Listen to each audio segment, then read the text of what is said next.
하나님 말씀 보겠습니다. 요한복음 3장 16절입니다. 요한복음 3장 16절 다 아시는 말씀이니까 다 같이 한번 암송해 보겠습니다. 시작. 하나님이 세상을 이처럼 사랑하사 독생자를 주셨으니 이는 그를 믿는 자마다 멸망하지 않고 영생을 얻게 하려 하심이니라. 아멘. 기도하겠습니다.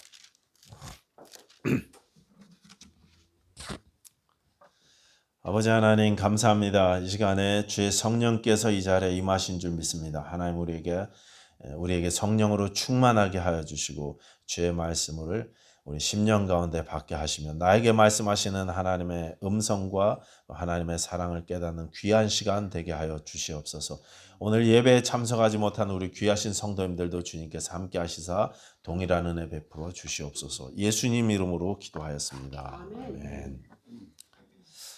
우리 데이비 플랫 목사님이 IMB 총재로 계실 때 그때 이제 우리 남침내 교단이 교회가 한 거의 6만 개에 육박했었습니다. 굉장히 큰 교단인데 그 중에 텍사스 주총회가 이제 교리적인 문제 가지고 떨어져 나갔어요. 텍사스가 가장 큰 교단인데 가장 큰 총회인데 텍사스 총회가 떨어져 나가니까 타격이 있었죠. 그래서 우리 해외 선교부의 선교사님 150년 역사 동안 한 번도 감언을 한 적이 없었는데 선교사님들께 이제 명예퇴직을 권고하셨어요. 퇴직을 권고하셔서 많은 선교사님들이 미국으로 철수하시고 헌금이 이제 그만큼 안 모이니까 텍사스 총회도 미안하니까 물러나면서 자기들이 큰 돈을 이제 퇴직하시는 선교사님들의 노후 자금을 위해서 써달라고 헌금을 주시긴 했지만 턱없이 부족했죠.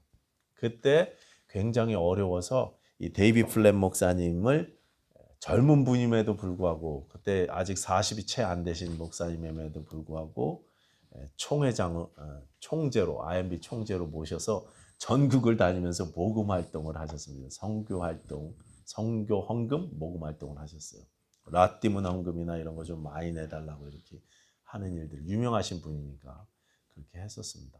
근데 이분이 총재 활동을 하시면서 목회는 워싱턴에 있는 교회의 부목사로 활동을 하셨는데 근데 워싱턴 DC에 자기가 부목사로 활동하는 교회 가서 보니까 거기 전문직 종사자들이 너무 많이 그 교회에 다니더라는 거예요. 뭐 의사부터 시작해갖고 전문 기술을 가지신 분들, 대학교 교수님들 또 거기 이제 정부 관리들, 정부 청사가 거기 있지 않습니까? 그러니까 정부 고위직 관리들도 그 교회에 오더라는 겁니다. 그분들을 보면서 이분이 이렇게 생각하셨대요. 저 사람들이 가진 저런 재능과 인간적인 능력들 또 재물들 큰 사업가들도 많으니까 그거를 좀 선교헌금으로 보내줬으면 얼마나 좋을까. 저분들이 선교사로 헌신하면 우리 IMB가 이렇게 어려울지 않을 텐데 이런 생각을 하시면서 항상 예배 뒷자리에 앉아 있었다고 합니다.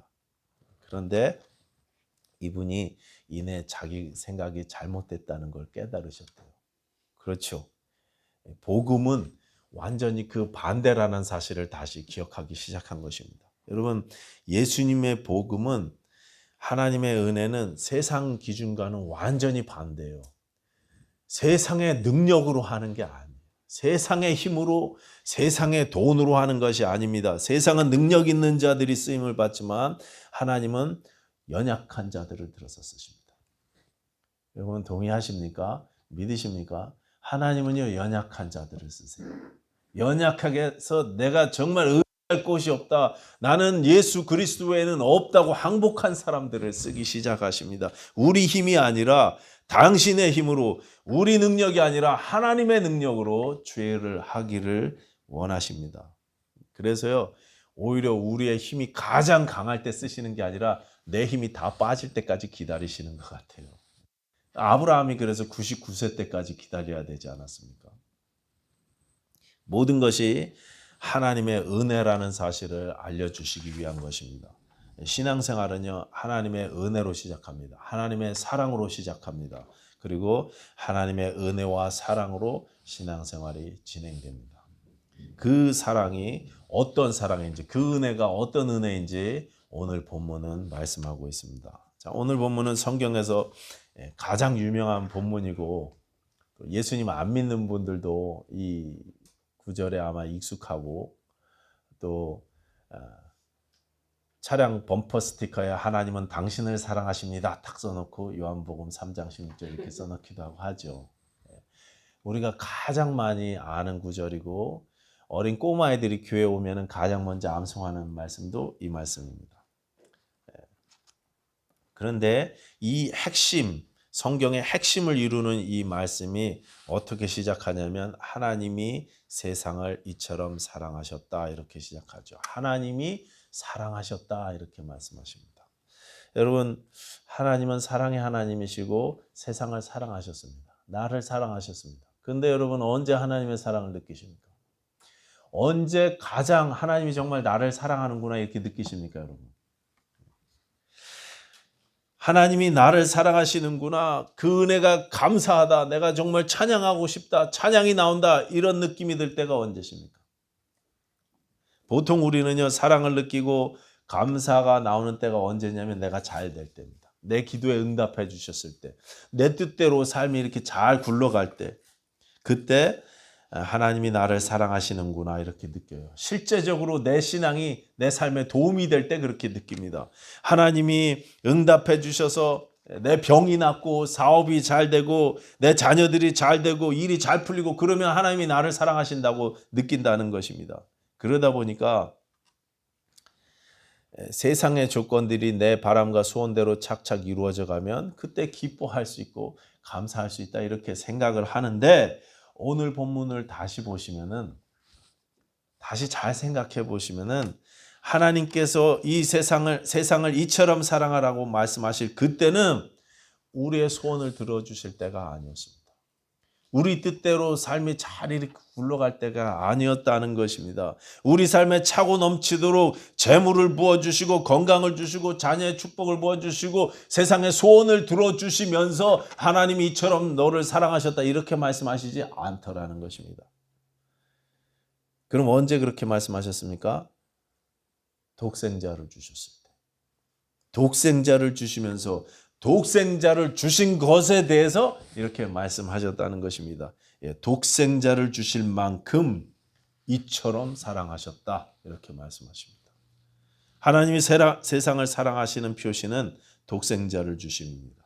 세상을 사랑하셔서 나를 사랑하셔서 돈을 주시는 게 아니고 건강을 주시는 게 아니고 출세를 주시는 게 아니고 아들을 주셨다고 말씀하십니다. 그렇기 때문에 우리는 독생자 예수 그리스도를 우리에게 보내주심에 대해서 정말 하나님의 사랑을 느끼고 감사할 수 있어야 한다는 말씀입니다. 내가 그 사실에 감격할 수 있어야 된다는 거예요. 그런데 문제가 무엇입니까? 우리가 예수 그리스도를 하나님이 나 대신 주셨다는 사실을 알면서도 별로 감격하지 않습니다. 별로 전처럼 그렇게 감사하지 않는 것 같아요. 별로 찬양이 내 입에서 자동으로 나오지 않습니다. 실제 생활에 독생자를 주신 게 별로 도움이 되는 것 같지 않아요. 하나님이 나를 사랑하셔서 나에게 이렇게 모든 것을 주신다면 독생자가 아니라 돈을 좀 주셔갖고 빚을 좀 갚았으면 좋겠어요. 하나님이 나를 사랑하신다면 독생자보다는 건강을 좀 주셔갖고 내가 좀 옛날처럼 회복됐으면 좋겠습니다. 독생자보다는 조금 있으면 미국에 큰 선거가 있고 한국도 막 선거가 있지 않습니까? 독생자보다는 나를 대통령 만들어주시고 국회의원 만들어주셔서 세상에 힘, 출세를 시켜주시는 게 그게 하나님이 나를 더 사랑하시는 방법인 것 같아요. 우리의 소원은 그렇습니다. 내 방법은 그렇습니다. 그러다 보니까 독생자를 주신 게 별로 그렇게 감사한 것 같다고 느껴지지가 않더라는 것입니다. 내 삶에 그런 것들이 예수보다 더 소중하기 때문입니다. 예수님보다 소중한 게 내 삶에 너무나 많아요.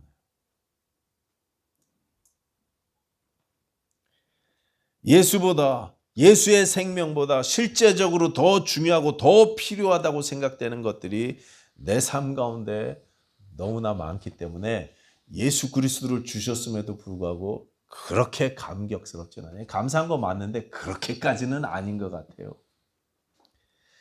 우리는요 항상 그런 찰나적인 것에서 매여 살고 그 찰나적인 내 욕심들, 내 바람들이 이루어져야 하나님이 사랑하신다고 그렇게 느낀다는 것입니다. 한국에 유명하신 재벌이 있었죠. 얼마 전 몇 년 전에 99세의 나이로 이분이 돌아가셨는데, 이분이 이제 연세가 많아지셔 갖고 몸이 약해지셔서 요양병원인가 어디 병원에 입원하셨는데, 그때 아주 세상이 떠들썩했었습니다. 이분의 자녀들이 큰아들 작은아들 뭐 딸까지 막 재산 싸움이 났었죠.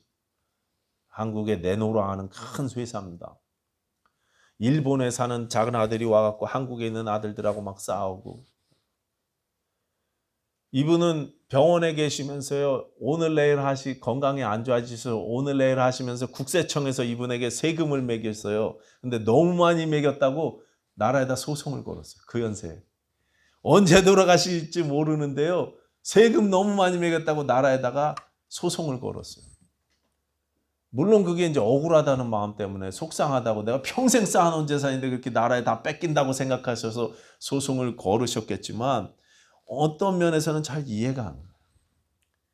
이제 언제 돌아가실지 모르는데, 저 같으면 은행 통장에 있는 돈 다 퍼줘도, 그분은 퍼줘도 다 못 퍼줄 만큼 그렇게 많은데 그 돈 몇 푼에 또 소송을 걸어야 되나, 이런 생각이 들었더랬습니다. 여러분, 그분에게는요 내 인생의 가장 중요한 것이 그것이기 때문에, 삶의 이유가 그것이기 때문에 마지막 이 세상을 떠나는 순간까지 그걸 놓지 못하는 것입니다. 또 우리 한국 사람들은 아주 중요한 게 체면이 중요하죠. 다른 사람이 나를 어떻게 보나, 어떻게 평가하냐, 이게 굉장히 중요합니다. 그래서 옷차림부터 시작해 갖고 내 외모에 얼마나 많이 신경을 쓰는지 모릅니다. 체면 때문에 무리해서라도 큰 차를 타고 큰 집에 살아야 되고, 체면 때문에 내가 고급 가방 하나는 들고 다녀야 되고, 그런 분들 많습니다. 체면 문화 아주 심각합니다. 제가 아는 어떤 분은 이발하시는 분이었는데, 당신이 강남에 이발소를 하시면서 아주 한국의 유명한 정치인들 머리를 자기가 다 깎았다, 이렇게 저한테 자랑하시더라고요. 그래서 저도 한번 한국에 오면은 당신 이발소에 찾아오라 그래서 제가 찾아가 봤던 적이 있습니다. 목욕탕에서 이발하시더라고요. 거기서 목욕탕하고 이발도 해주셔서 깎았는데, 굉장히 가위 하나로 바리깡 안 쓰시고 이발 잘하십니다. 정말 기술이 있으신 건 맞는 것 같아요. 근데 이분이 항상 이 다른 사람 시선을 지나치게 의식하시더라고요. 승용차를 보면 벤츠 승용차예요. 벤츠, 항상 이 재정 때문에 어려워하시면서도 승용차가 벤츠예요. 그래갖고 아니 근데 그 승용차가 조금 오래된 벤츠거든요. 오래돼서 연식이 오래다 보니까 장고장도 많고 유지비도 많이 들고 그러는데, 아니 좋은 좀 저렴한 한국 승용차들이 많은데 왜 차를 타고 다니십니까? 제가 여쭤봤더니 이 정도는 타야 사람들이 무시하지 않는다고, 나는 벤츠를 타야 된다고 그렇게 말씀하시더라고요. 다른 사람의 눈, 다른 사람의 평가가 나한테 너무 중요하다 보니까 우리가 그런 거에 예민해요.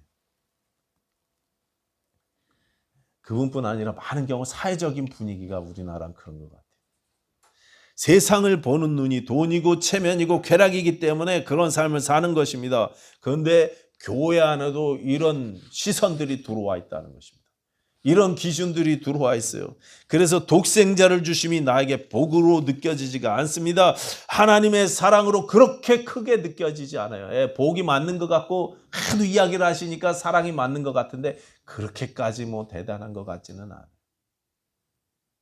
사랑이 맞는 것 같기는 하지만 나에게 실제적인 재물과 체면과 건강과 쾌락의 복을 주시는 것이 더 큰 사랑인 것 같아서 별로 그렇게 감사한 것 같지 않습니다. 별로 그 감격에 우리가 사로잡혀서 살지는 못하더라는 것입니다. 그 빈틈을 번영신학이라는 잘못된 가르침이 교회 안에 들어와서 교회 안에서 계속 긍정의 법칙 이야기하고 현세의 축복들을 강조합니다. 세상의 기준으로 성공한 삶 사는 것을 하나님의 축복이라고 간증하고 홍보합니다. 그런 것만 축복이라고 이야기해요. 그래서 우리가 그 간증들을 들으면서 나도 저렇게 복 받았으면 좋겠다. 나도 저 사람처럼 잘 살았으면 좋겠다. 나도 저 사람처럼 10,000,000불짜리 집에서 살았으면 좋겠다. 이렇게 생각해요. 예수 잘 믿으면 저런 거 주시겠지. 처음에 말씀드린 대로 신앙생활이 은혜로 하는 것임에도 불구하고 내 노력과 공로와 능력으로 축복을 받아내야 된다고 생각해서 어떻게 해서든 열심히 신앙생활 하려고 합니다. 더 열심히 성경 공부하고 더 열심히 성경도 보고 훈련 차원에서 여러분 성경 읽으십시오. 그런데 복 받기 위해서 하는 건 아니에요. 이미 복은 예수 그리스도 말미암아 우리에게 주셨습니다.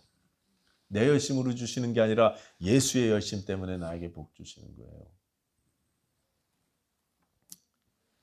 예수님 덕분에 이미 가장 좋은 것을 받았음에도 불구하고 가장 좋은 것을 볼 수 있는 눈이 없습니다. 좋은 것을 좋은 것으로 우리가 알지 못하는 것입니다. 여러분, 하나님은 자기 아들을 내주셨습니다. 이것이 가장 큰 축복입니다. 더 이상 뭘 줘요? 가장 큰 선물을 주셨습니다. 이게 가장 큰 사랑입니다. 16절 다시 보시면 세상을 위해서 세상을 사랑하셔서 일을 하셨다 이렇게 말씀하시는데 이 세상이라는 범주에 나도 들어가 있다는 사실을 믿을 수 있다면 그 사람은 엄청난 축복의 사람인 것입니다. 하나님이 나를 사랑하셔서 독생자를 주셨다. 이렇게 믿을 수 있다면 여러분 그 사람은 그야말로 멸망치 않고 영생을 얻을 사람인 것입니다. 가장 축복된 사람인 것입니다. 이는 저를 믿는 자마다 멸망치 않고 영생을 얻게 하려 하심이니라. 성령의 새롭게 하심을 입은 사람들은 즉 새 창조를 입은 사람들은 이 사실을 믿기 시작합니다. 하나님이 나를 사랑하셔서 나 대신 독생자를 주셨다. 이 사실을 믿기 시작하는 거예요. 그래서 그 감동에 사로잡히기 시작해요. 여러분 언제 이 감동에 사로잡혀 보셨습니까? 버스 정류장에 앉아서 하나님이 나 대신 독생자를 주셨다는 사실 때문에 혼자 버스를 기다리면서 막 울어보신 적 있으세요? 지나가던 사람들이 막 이상하게 쳐다보죠. 제 집에 무슨 문제 있나 보다 막 이상하게 쳐다보죠. 근데 그거 아니에요. 다른 사람이 어떻게 보든 상관없습니다. 너무 감격해갖고 주체할 수가 없어요. 운전하다가 저 저녁 하늘만 봐도 노을 지는 하늘만 봐도 막 눈물이 왈칵 쏟아집니다. 하나님이 나를 위해서 독생자를 주셨다는 사실 때문에 나를 그만큼 사랑하셨다는 사실 때문에 내 생명을 자신의 생명으로 바꾸셨다는 사실 때문에 하염없이 울고 또 울고 눈물을 흘려본 경험들이 여러분 있으실 것입니다. 그 감격에 압도되어서 요즘 제 아들이 그러고 있어요. 성경을 읽을 때마다. 오늘 아침에도 제가 저 이웃교회 데리고 갔다 왔는데 기도하면서 너무 힘들어서 많이 울었다고 그러면서 차 타고 저한테 근데 다른 애들이 보고 놀릴까 봐 몰래 우느라고.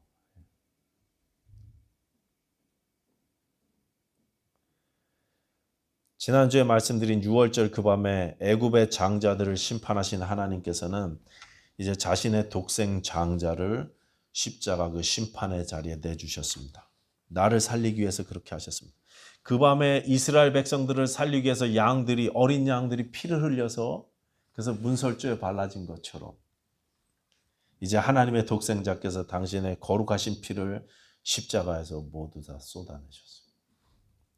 양의 피를 문에 발랐던 모든 가족 식구들이 살았던 것처럼 이제 예수 그리스도의 십자가 피를 믿는 자마다 영접하는 자마다 영생을 얻는다고 약속하셨습니다. 이것이 하나님이 세상을 사랑하시는 방법입니다. 이것이 이 십자가가 하나님이 세상을 사랑하시는 증거라고 오늘 본문이 말하는 것입니다. 하나님이여 나를 그렇게 사랑하셨습니다. 당신의 독생자의 생명과 바꿀 만큼 나를 사랑하셨습니다. 가장 귀한 분과 나를 바꾸실 만큼 그렇게 사랑하셨어요. 그러니 여러분 하나님이 나를 어떻게 사랑하시는 거예요? 어떻게 생각하시는 거예요? 가장 귀하게 여기시는 거예요. 하나님이 나를 얼마나 귀하게 여기시는지 여러분 아시라는 말씀입니다. 그러니 우리가 우리의 몸도 마음도 막 굴려서는 안 돼요. 함부로 살아서는 안 됩니다. 하나님이 나를 그렇게 귀하게 여기셨는데 나도 나를 귀하게 여길 수 있어야죠. 그렇죠? 귀하게 여기셔야 됩니다. 이 사실이 믿어지는 것이 엄청난 축복이고 새 창조의 증거인 것입니다.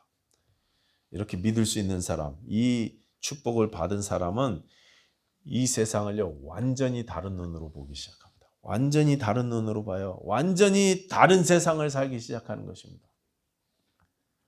제가 아는 어떤 분은요 이분이 아주 끝내주게 재밌게 잘 놀던 분이셨어요. 그래갖고 밤만 되면, 주말 밤만 되면 클럽에 나가서 술 드시고, 여자분이신데 춤추시고 남편분 몰래 가갖고 막 그러시던 분이셨어요. 너무 재밌게 놀던 분이세요. 근데 예수님 믿고 나니까요, 온 세상이 그날 아침부터, 그 다음날 아침부터 다르게 보여요. 완전히 다르게 보입니다. 어저께 보던 꽃도, 어저께 보던 들에 굴러다니는 돌멩이도 다 다르게 보여요. 옛날엔 나와 상관없던 게 다 하나님이 나를 위해서 주신 것으로 보이기 시작합니다. 그 다음 주에 교회를 가기 시작했는데 이분이 하는 말씀이, 갑자기 그동안 놀던 거 다 끊기가 미안하잖아요. 좀 아쉽잖아요. 그래서 하나님께, 하나님 이번 주만 한 번 더 클럽에 가고 그리고 다음 주부터 교회 다니겠습니다. 그렇게 기도하셨더래요. 근데 그 주에 클럽에 갔는데 별로 재미없더래요. 그전만큼. 완전히 다른 삶을 살기 시작합니다. 완전히 다른 눈으로 세상을 보기 시작합니다. 제가 언제 한번 소개해드렸지만 바비 월커 사모님 이야기 여러분 생각나십니까? 이분은 목사님 사모님이십니다. 남편이신 토미 월커 목사님과 시골에서 목회하셨는데 일찍 사별하셨어요. 젊은 나이에 목사님이 돌아가셨습니다. 그래서 오랫동안 혼자 살아오셨습니다. 남편 목사님은 살아생전 미시시피주의 작은 시골에서 목회를 하셨기 때문에 늘 재정적으로 가난하셨습니다. 늘 가난했기 때문에 검소한 삶을 사실 수밖에 없던 분이셨습니다. 이분이 이제 당신의 삶이 점점 끝날이 다가온다는 사실을 알게 되셨고, 그래서 본인의 장례식 조사를 자기가 직접 쓰셨어요. 장례식에 읽는 조사 있잖아요. 오비추어리. 그거를 자기가 직접 쓰셨어요. 우리 남침내교단에 보면 가이드스톤의 은퇴 목회자를 위한 사역이 있거든요. 그 팀에서 저한테 이분 편지를 보내주셔갖고 그래서 제가 읽었던 내용인데 여러분 한번 들어보십시오. 이분이 이렇게 썼어요. 자기 장례식에 읽어달라고. 실제로 이 일 후에 이제 몇 달 뒤에 이분이 돌아가셨습니다. 제 장례식 예배에 참석해 주셔서 감사합니다. 이 장례 예배는 사실 예수님의 발 앞에서 주께서 제게 왕관을 씌워주시는 대관식입니다. 이 모든 것은 오직 한 분, 제가 가장 사랑했던 우리 주님 예수 그리스도와 아바 아버지께 영광을 돌리기 위한 것입니다. 저는 이 세상에 1927년 5월 15일에 왔습니다.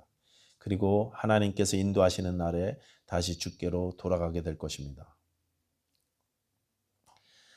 저는 목사의 아내였고 엄마였고 작은 교회 선생님, 주일학교 선생님이었고 중보 기도자였습니다.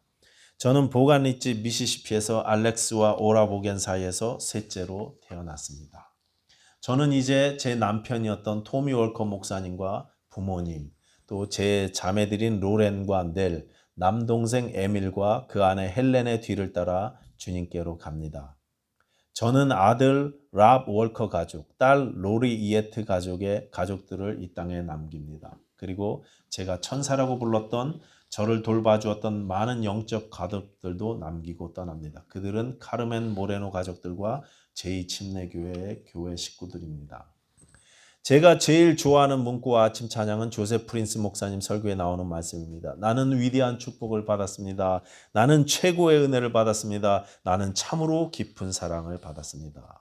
제가 이제까지 남편 목사님 없이도 이렇게 잘 살아올 수 있도록 사랑을 베풀어 주신 여러분들께 감사드립니다. 얘들아, 우리 손주들에게 잘해라. 걔네들은 정말 귀하단다. 그들을 영원한 삶을 알 수 있도록 인도해라. 그들이 내가 있는 곳으로 올 수만 있다면 아무 문제가 없을 거야. 우리는 어느 날 다시 만나게 될 거다. 아빠와 나는 그날 우리가 부활의 몸을 입고 다시 만나게 될 그날을 기다리마. 인생 경주를 너희와 함께 달렸으니 이제 누가 이기는지 한번 보자꾸나. 여러분 중에 아직 저 하늘의 처소를 예배해 놓지 못하신 분이 있다면 오늘 밤 잠들기 전에 준비하시기 바랍니다. 예수님은 어느 날 갑자기 오실 것이고 저는 여러분과 함께 영원에 거하기를 소원합니다. 여러분 이분이 이렇게 유언처럼 자기의 조사를 직접 쓰셨고 그분의 딸의 장례식 때 이분의 글에다가 이렇게 덧붙였습니다. 제 어머니와 아버님은 이 세상 기준으로는 정말 가난하게 사셨습니다. 그러나 제 어머니가 가족 식구들과 그녀를 알던 사람들에게 베풀었던 것들은 값을 매길 수 없는 너무나 소중한 것들이었습니다. 제 어머니가 살아 생전 날마다 저희를 위해서 기도해 왔다는 사실을 저희는 잘 압니다. 어머니가 돌아가셨을 때 소지품을 정리하다가 우리에게 보낸 편지들을 발견하게 되었습니다. 모든 편지 봉투에는 이렇게 쓰여져 있었습니다. 기도는 절대 사라지지 않는다. 저 하늘에 쌓일 뿐이다. 그러니까 내가 떠난 다음에 만약에 너희에게 기대하지 못했던 복된 일이 생긴다면 엄마가 그렇게 기도하던 기도 제목 중에 하나가 응답되었구나 이렇게 생각해 주기 바란다. 참으로 값을 매길 수 없는 귀중한 유산이 아닐 수 없습니다. 이렇게 썼어요. 세상 기준으로는요, 가난하게 사셨습니다. 세상 기준으로는 젊어서 혼자 되셔서 별로 행복할 것 같지도 않은 그런 삶을 사셨어요. 세상 기준으로는요, 별로 성공한 것 같지도 않은 저 목화 농장 한복판에 있는 그런 작은 시골 교회에서 평생을 그렇게 목회하셨습니다.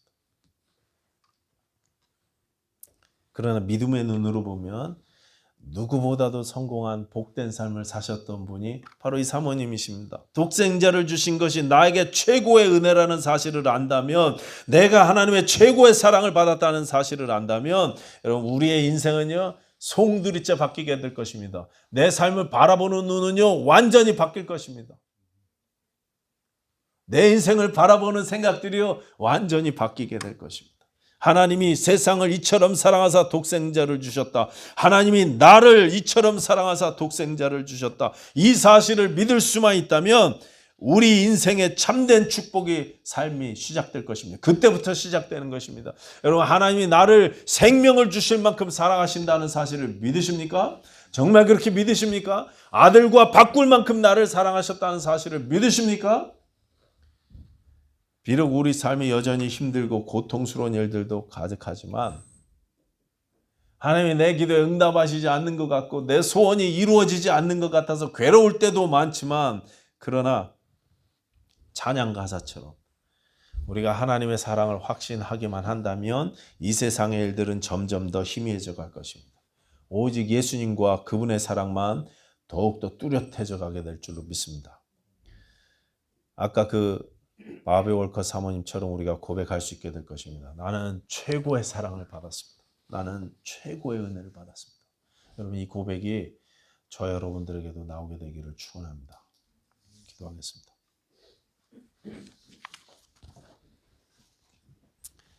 하나님, 우리를 사랑하셔서 독생자를 주실 만큼 사랑하신 그 하나님이 아들마저도 아끼지 않으신 그분이 하나님의 은혜와 함께 모든 좋은 것을 우리에게 주시겠다고 약속하셨사오니 하나님, 이제 좋으신 하나님을 신뢰하고 의지하면서 이 땅을 승리하며 사는 저희들 되게 하여 주시옵소서.